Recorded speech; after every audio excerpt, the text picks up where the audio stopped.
Yo, what's up YouTubers? Charles coming here from Asheville, North Carolina with LEMATEC company. Today we're going to talk about our gravity feed sandblaster with siphon function, and we're going to compare that to just the gravity feed sandblaster.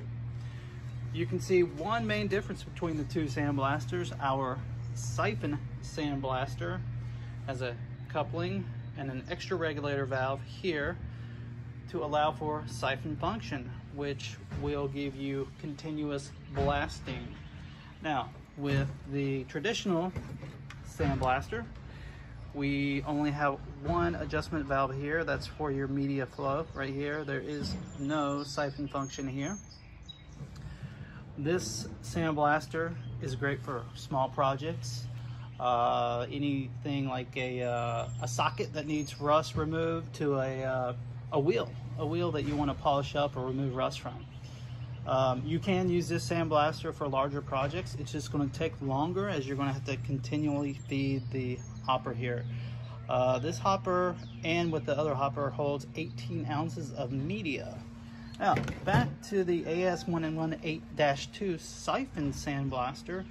Like I said, you will have the media function here for the siphon, and you will also have the gravity function here in case you just wanted to use a gravity for smaller projects. Now, it's very simple to switch from siphon to gravity. We're going to go counterclockwise. Now you're all set for your gravity sandblaster, and you can go back clockwise for the siphon function. Now, you can notice the other end of the hose for this siphon sandblaster. We have a pickup tube here. One thing I do recommend, first of all, is to not bring your media over this area right here.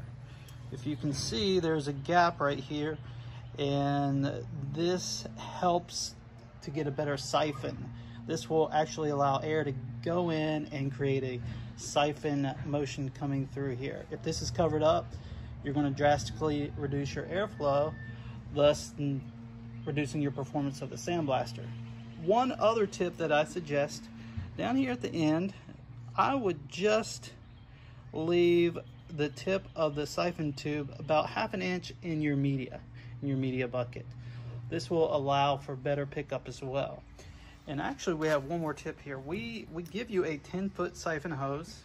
You probably don't need all that. That's a lot of hose. If you were to cut that to length, you are going to get much better pickup with the siphon hose.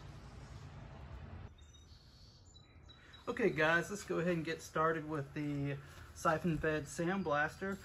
Quick setup guide for you. We have our two regulators here. We want to make sure the hopper up here is turned off. So we're going to turn this clockwise all the way over. See, it's all the way over.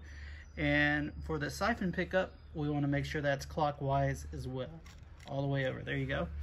And you can see that we have the pickup tube firmly in the media bucket. And today we are using a black diamond media.